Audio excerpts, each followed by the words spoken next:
ጨጓራና አንጀቶን ለማጽዳትና የሆድ ድርቀትን በተፈጥሯዊ መንገድ ለማስወገድ በየቀኑ ጠዋት ይህንን ይመገቡ። አንጀትን የሚገነቡና የሰገራ ዝውውርን በፍጥነት የሚያስተካክሉ በየቀኑ ጠዋት ሊወስዱ የሚገባቸው 5 ዋና ዋና ነገሮች። አብዛኛው በሆድ ድርቀት የሚሰቃይ ሰው ለዓመታት የሚነገረው ተመሳሳይ ነገር ነው። ውሃ በደንብ ጠጣ፣ ፋይበር የበዛባቸው ምግቦች ተመገብ፣ ካልሆነ ደግሞ የሆድ ማለስለሻ መድኃኒት ሞክር የሚል ነው። ነገር ግን ማንም የማይነግሮት እውነት አለ። ፋይበር ያለ ትክክለኛ ሁኔታዎች ምንም ነገር አያንቀሳቅስም።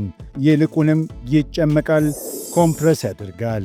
በየቀኑ ጠዋት የሚሰማዎት ያ ዝምተኛና የማይመች የሆድ መወጠር ስሜት ተጨማሪ ተመሳሳይ ምክር ያስፈልጎታል ማለት አይደለም። ይልቁንም ምክር ውስጥ አንድ ጠቃሚ ነገር ጎድሏል ማለት ነው። በዚህ ቪዲዮ ውስጥ የጎደለውን ነገር ለማስተካከል አብረው የሚሰሩ 5 ልዩ ምግቦችን፣ መጠጦችንና አንድ ቀላል ልምድን ይማራሉ። አብዛኞቹ ነገሮች ቀድሞውኑ በቤቶ ውስጥ ይገኛሉ። እስከ መጨረሻው ሲከታተሉ እስካሁን ሲያደርጉት የነበረው ነገር ለምን እንዳልሰራና ከነገ ጠዋት ጀምሮ ምን በተለየ ሁኔታ ማድረግ እንዳለቦት በትክክል ይረዳሉ። ቁጥር 1 ለብ ያለ ውሃ። ጠዋት እንደተነሱ መጀመሪያ ማድረግ ያለቦት ይህንን ነው። ውሃው ቀዝቃዛ ወይም በክፍል ሙቀት መጠን መሆን የለበትም። ለብ ያለ መሆን አለበት። ሰዓቱም አብዛኛው ሰው ከሚያስበው በላይ ትልቅ ዋጋ አለው። ጨጓራው በየቀኑ ጠዋት ለአንጀቱ የሚልክለት አብሮ የተሠራ ምልክት ሲግናል አለው። ሙሉ ሌሊት ካረፈ በኋላ ለብ ያለ ነገር ወደ ውስጥ ሲገባ ሲሰማው አንጀቶ እንዲንቀሳቀስ ትዕዛዝ ያስተላልፋል። ይህ ምልክት ነው በተፈጥሯዊ መንገድ ወደ መጸዳጃ ቤት የመሄድ ስሜትን የሚፈጥረው። ይህ የሰውነታችን በጣም አስተማማኝ ተግባር ነው። በተለይም ከእንቅልፎ በነቁ በመጀመሪያዎቹ 20 ደቂቃዎች ውስጥ ምንም ሳይመገቡ ስልኮን ሳይመለከቱና የቀኑ ውጥረት ሳይጀምር በፊት ቢደረግ ውጤቱ የላቀ ይሆናል። ይህ የዕድል መስኮት ቀኑን ሙሉ ክፍት ሆኖ አይቆይም። አብዛኛው ሰው ለብ ያለ ውሃውን ትቶ በቀጥታ ወደ ቡና ይሄዳል። ቡና እንቅስቃሴን ያነቃቃል፣ ስቲሙሌት ያደርጋል። ነገር ግን የሰውነት ፈሳሽን ይመጣል፣ ዲሃይድሬት ያደርጋል። የፈሳሽ ማነስ ደግሞ ሰገራ እንዲደርቅና ለማስወገድ አስቸጋሪ እንዲሆን ከሚያደርጉት 2 ዋና ዋና ምክንያቶች አንዱ ነው። ለብ ያለ ውሃ የፈሳሽ እጥረትን ሳይፈጠር ያንን አስፈላጊ ምልክት ለሰውነት ይሰጣል። ጠዋት እንደነቁ በመጀመሪያዎቹ 15 ደቂቃዎች ውስጥ 2 ብርጭቆ ለብ ያለ ውሃ ይጠጡ። የፈላ ሳይሆን መጠጣት የሚችሉት ሙቀት ያለው። ከዛም ይጠብቁ፣ በዝግታ ይንቀሳቀሱ። ከተቻለ በክፍል ውስጥ ጥቂት እርምጃዎች ይራመዱ። ሰውነቶ ምላሽ እንዲሰጥ ከ5 እስከ 10 ደቂቃ ይስጡት። ይህንን በቋሚነት የሚያደርጉ ሰዎች በመጀመሪያው ሳምንት ውስጥ ጠቅላላ የጠዋት ተግባራቸው እንደተቀየረ ይናገራሉ። ተራ ውሃ መጠጣት ከከበዶት ትንሽ ሎሚ በመጭመቅ ጨጓራው በፍጥነት እንዲነቃቃ ማድረግ ይችላሉ። ሌላ ምንም ነገር አያስፈልግም። ቁጥር 2 ፕሩንስ ወይም ፕሪም። ይህ አብዛኛውን ሰው ያስገርማል። የፕሪም ጁስ ሳይሆን ሙሉን ፍሬ መመገብ። በመካከላቸው ትልቅ ልዩነት አለ። ልዩነቱም የሚመጣው ሰገራ አንጀት ውስጥ ሲቆም ከሚፈጠረው ሁኔታ ነው። ሰገራ በትልቁ አንጀት ውስጥ በጣም ለረጅም ጊዜ ሲቆይ በውስጥ ያለው ውሃ ተመጥቶ ይወጣል። የጨመሩት የፋይበር መጠን ምንም ይሁን ምን ሰገራው ደርቆና ተጠቅጥቆ ለመንቀሳቀስ አስቸጋሪ ይሆናል። እዚህ ደረጃ ላይ ችግሩ የሰገራው መጠን ማነስ ሳይሆን በራሱ በሰገራው ውስጥ ያለው የፈሳሽ ወይም የእርጥበት ማነስ ነው። ፕሪም በውስጣቸው ፈሳሽን ወደ አንጀት መልሰው የሚስቡና በሰገራ ውስጥ እንዲቆይ የሚያደርጉ ተፈጥሯዊ ውህዶች አሏቸው። ፕሩንስ ከሌሎች ከፍተኛ ፋይበር ካላቸው ምግቦች በእውነት የተለየ የሚያደርጋቸው ይህ ነው። የሰገራን መጠን ብቻ አይጨምሩም፣ ይልቁንም ቀድሞውኑ አንጀት ውስጥ ያለውን ደረቅ ነገር መልሰው እንዲረጥብ ያደርጉታል። ጥናቶች በቋሚነት የሆድ ድርቀት ለሚያሰቃዩቸው አዋቂዎች ፕሪምን ከፋይበር ማሟሚያ መድኃኒቶች ጋር በቀጥታ አወዳድረውታል። ፕሪም በቋሚነት የተሻለ ውጤት አሳይቷል። ይህም የሆነው በፋይበር ብቻ ሳይሆን ይህ ፈሳሽን የመሳብ ብቃት ከተፈጥሯዊ የአንጀት ጡንቻዎች የማነቃቃት ባህሪ ጋር በመቀናጀቱ ነው። ጠዋት ለብ ካለ ውሃ ጋር ከ3 እስከ 4 ፕሩንስ መመገብ ጥሩ ጅማሮ ነው። ለረጅም ጊዜ ካልተመገቧቸው ግን በ2 ፍሬ ጀምሩና ቀስ በቀስ ይጨምሩ። በአንድ ጊዜ ብዙ መመገብ በአንዳንድ ሰዎች ላይ የሆድ ቁርጠት ሊያስከትል ይችላል። ይህም ሰውነቱ ከጠበቀው በላይ መፍትሄው በፍጥነት እየሰራ መሆኑን የሚያሳይ ነው። ግባችን በዝግታና በቋሚነት እንጂ በኃይል አንጀትን ማወክ አይደለም። ከዚህ በፊት ለምግብ መፈጨት ሩንስ ወይም ፕሪም ሞክረው ያውቃሉ? በኮሜንት መስጫው ላይ ያጋሩን፣ እንደረዳዎትም ይንገሩን። የእርሶ ተሞክሮ እዚህ ላለ ሌላ ሰው ትልቅ ትምህርት ሊሆን ይችላል። ቁጥር 3 አብዛኛው ሰው ትኩረት የማይሰጠው አንድ ግብዓት ያለው መጠጥ፣ የእንስላል ሻይ ከጥቂት ጤናማ ቅባት ጋር። ሻዩ ከፈላ በኋላ ግማሽ የሻይ ማንኪያ ንጹሕ ቅቤ ወይም አንድ የሻይ ማንኪያ ኤክስትራ ቨርጂን የወይራ ዘይት በመጨመር ማማሰል። ይህ ክፍል ስለ ሆድ ድርቀት ያሉትን አመለካከት የሚቀይር ነው። አብዛኛው ሰው ፋይበርና ውሃ ብቻ በቂ ይመስለዋል። ነገር ግን ማንም የማይናገረው ሦስተኛ ቅድመ ሁኔታ አለ። ያለሱ ሌሎቹ ሁለቱ ሥራቸውን መሥራት አይችሉም። የእርሱ አንጀት ወደ 20 ጫማ 6 ሜትር ያህል ይረዝማል። በዛ መተላለፊያ ውስጥ ሰገራ ያለ ግጭትና በቀላል እንዲያልፍ የውስጠኛው የአንጀት ግድግዳ እርጥብና ትንሽ የሚያንሸራትት ስሊፐሪ መሆን አለበት። ዕድሜ ሲጨምር፣ የቅባት አወሳሰድ ሲቀንስ ወይም በተለያዩ የአመጋገብ ዘዴዎች ምክንያት ያ የውስጥ ግድግዳ ሲደርቅ ሰገራው የለሰለሰ ቢሆንም እንኳን እየተጎተተ ይቸገራል። አንጀት ጡንቻዎቹ ይኮማተራል። ነገር ግን የውስጠኛው ግድግዳ ስለማያመች ምግቡ በቀላሉ አይንቀሳቀስም። ይህን ፋይበር አይፈታውም፣ ውሃም አይፈታውም። ይህ የማለስለስ ሊብሩኬሽን ችግር ሲሆን ለመፍታትም ቅባት ያስፈልገዋል።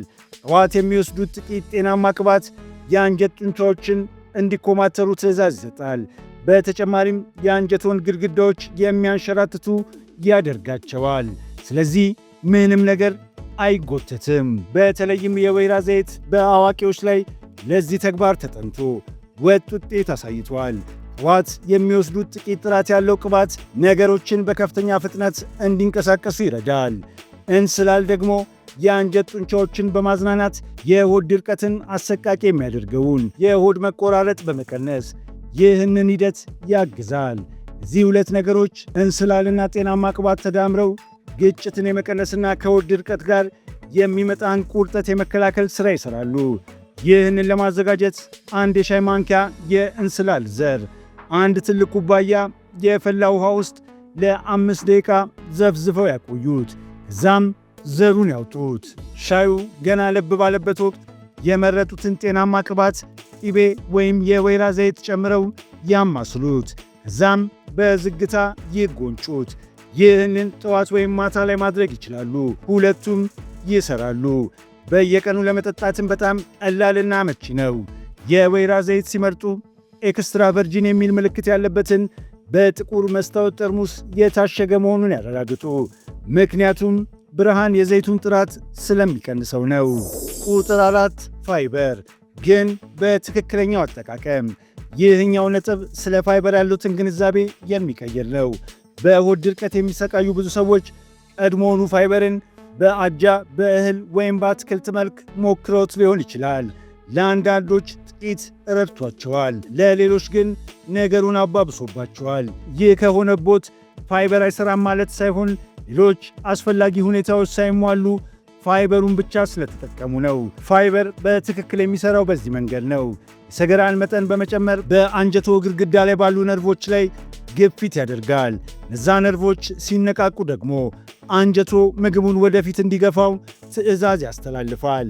ፋይበር የሚሰጠው እውነተኛ ጥቅም ይህ ነው። ነገር ግን ያ የሰገራ መጠን ያለ እርጥበት ሞይስቸር ከተከማቸ ደርቆና ተጠቅጥቆ ለመንቀሳቀስ አስቸጋሪ ይሆናል። ፋይበር እንደ መቆስቆሻ ትሪገር ነው። ሥራውን እንዲሠራ ግን የቁጥር 1 ውሃ፣ የቁጥር 2 እርጥበትና የቁጥር 3 ቅባት ያስፈልጋል። ለዚህ ነው ቅደም ተከተሉና ውህዱ ትልቅ ዋጋ ያለው። ለዚህ ተግባር የሚሆኑ ምርጥ የፋይበር ምንጮች አጃ፣ ኦትስ፣ ተቀቅሎ የቀዘቀዘ አጃ ከሌሎች ምግቦች በተሻለ ሁኔታ ውሃን ስለሚይዝ ሰገራን እንዲለሰልስና እንዲጓዝ ይረዳል። የበሰሉ ጥራጥሬዎች እንደ ባቄላና አተር ያሉ ጥራጥሬዎች ከጥሬ እህል ይልቅ ለአንጀት ይለሰልሳሉ። የበሰሉ አትክልቶች በተለይም ካሮት፣ ዝኩኒና አረንጓዴ አትክልቶች ፋይበርን ያለምንም መሰሰት ያቀርባሉ። ከሰዓት በኋላ ወይም ምሽት ላይ ሊጨምሩት የሚገባ አንድ ፍሬ በለስ፣ 2 ወይም 3 ትኩስ ወይም የደረቁ በለሶች ሁለቱንም አይነት ፋይበር ይይዛሉ። አንደኛው የሰገራን መጠን የሚጨምር ሲሆን ሁለተኛው ደግሞ ውሃን የሚይዝ ነው። በተጨማሪም ፋይበሩ ሥራ ከመጀመሩ በፊት አንጀት በራሱ እንዲንቀሳቀስ የሚረዱ ተፈጥሯዊ ውህዶችን ይዟል። የደረቀ በለስ የሚጠቀሙ ከሆነ ለጥቂት ሰዓት ውሃ ውስጥ ዘፍዝፈው ያቆዩት። ከዛም በለሱንም ሆነ የተዘፈዘፈውን ውሃ አብረው ይመገቡት። በዝርዝሩ ላይ ያለው የመጨረሻ ነጥብ ሁሉንም ነገር የሚያስተሳስር ነው።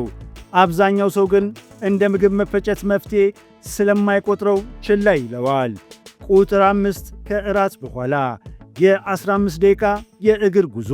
እናም እራቶን ከምሽት 1 ሰዓት በፊት መመገብ። የእርሱ አንጀት የራሱ የሆነ የውስጥ ሰዓት አለው። ይህ ሰዓት አንጀቶ መቼ በልቃት እንደሚሠራና መቼ በተፈጥሯዊ ፍጥነት እንደሚቀንስ ይቆጣጠራል። ያ ሰዓት የሚያስተካክለው በብርሃን በእንቅስቃሴና በምግብ ሰዓት ነው። ዘግይተው ሲመገቡ የምግብ መፈጨት ሥርዓቶ ሊያርፍና ሊዘገይ በሚገባበት ሰዓት እንዲሠራ እያስገደዱት ነው። በዚህ ጊዜ ጡንቻዎቹ ይዝናናሉ፣ ምግብም በዝግታ ይንቀሳቀሳል። ሰገራው አንጀት ውስጥ ረጅም ጊዜ ይቆያል፣ እርጥበት ያጣል፣ እናም ጠዋት ላይ ለማስወገድ አስቸጋሪ ሆኖ ይደርቃል። የመጨረሻ ምግቡን ከምሽት 1 ሰዓት በፊት መመገቡ የሰውነቶ ሰዓት ገና በንቃት ላይ እያለ መፈጨት እንዲቀጥል ያደርጋል። በመሆኑም አንጀት ሥራውን በጊዜ ይጨርሳል። ለመኝታው በሚሄዱበት ጊዜ የሰውነቶ የምግብ መፈጨት ሥርዓት ራሱን ወደ ማደስ ምዕራፍ ይገባል እንጂ እራቱን ለመፍጨት አይታገልም። የእግር ጉዞ ደግሞ ቀጥተኛ የሆነ አካላዊ ጥቅም ይጨምራል። እንቅስቃሴ የአንጀቶን የነርቭ ሥርዓት እንዲነቃቃና ጡንቻዎቹ እንደገና እንዲኮማተሩ ያደርጋል። ዝግታም ቢሆን ለ15 ደቂቃ መራመድ ነገሮችን ወደፊት እንዲሄዱ ትልቅ እገዛ ያደርጋል። በአዋቂዎች ላይ የተደረጉ ጥናቶች እንደሚያሳዩት ከምግብ በኋላ አዘውትሮ መራመድ ፋይበርን ብቻ ከመጨመር ይልቅ በበለጠ ሁኔታ ምግብ በስርዓት ውስጥ የሚያልፍበትን ጊዜ ያሳጥራል። ፈጣን መራመድ አያስፈልጎትም ወይም ረጅም ርቀት መሄድ አይጠበቅቦትም። በሰፈሮ ውስጥ በቤት ዙሪያ ወይም ኮሪደር ላይ ብቻ መመላለስ ይችላሉ። ዋናው ነገር እንቅስቃሴው ነው። ቀደም ብሎ ራት መብላትና አጭር የእግር ጉዞ ማድረግ በዚህ ዝርዝር ውስጥ ያሉትን ሌሎች ነገሮች ሁሉ ይበልጥ ውጤታማ የሚያደርጋቸው የጡንቻ መነቃቃትን ይፈጥራሉ። ያለዚህ እርምጃ ትክክለኛውን ምግብ በተሳሳተ ሰዓት መመገብ ከሰውነቱ ተፈጥሯዊ የጊዜ ሰሌዳ ጋር መቃረን ይሆናል።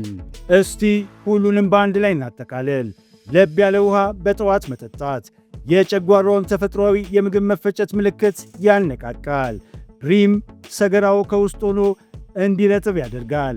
ይህ በፋይበር ብቻ ሊገኝ የማይችል ውጤት ነው። የእንስላል ሻይ ከጤናማ ቅባት ጋር መንገዱን የሚያንሸራትት ያደርገዋል። ስለዚህ ሰገራው ሳይጎተት ያልፋል። ፋይበር ከእርጥበት ጋር ተቀናጅቶ በትክክል ሲወሰድ ለአንጀት ግድግዳው ጡንቻዎች እንዲኮማተሩ አስፈላጊውን ግፊት ይሰጣል። አጭር የምሽት የእግር ጉዞና ቀደም ያለ እራት የአንጀቶን የነርቭ ሥርዓት ያነቃቃል፣ ከሰውነቶ የተፈጥሮ ሰዓት ጋር እንዲጣጣም ያደርጋል። ከእነዚህ ውስጥ አንዳቸውም ውስብስብ አይደሉም። በውድ የገበያ ቦታዎች የሚያገኟቸው ግብአቶችም አይደሉም። አብረው የሚሰሩበት ምክንያት ችግሩን በአንድ በኩል ብቻ ሳይሆን ሙሉ በሙሉ ስለሚፈቱት ነው። በትክክለኛው ውህድ የሚደረጉ ትናንሽ ቋሚ ለውጦች አንድ መድኃኒት ብቻውን ሊያመጣው የማይችለውን ውጤት ይሰጣሉ። ጤንነቶን ለመመለስ የሚያስፈልጎት ነገሮች ሁሉ በእጆ ላይ ናቸው። የቀረው መጀመር ብቻ ነው። እዚህ ቻናል ላይ አብረውኝ ይቆዩ። ስለ ምግብ መፈጨት፣ ስለ አንጀት ጤናና ሰውነቶ በተፈጥሮ መስራት ያለበትን ሥራ እንዲሠራ የሚረዱ ቀላል የዕለት ተዕለት ልምዶችን እናጋራለን። ውስብስብ ሂደቶች ወይም ውድ የሆኑ ምርቶች አያስፈልጉም። ሁልጊዜም ለእርሶ የሚጠቅሙ አዳዲስ መረጃዎችን ይዘን እንቀርባለን። እስከሚቀጥለው ቪዲዮ በጤና ይቆዩን።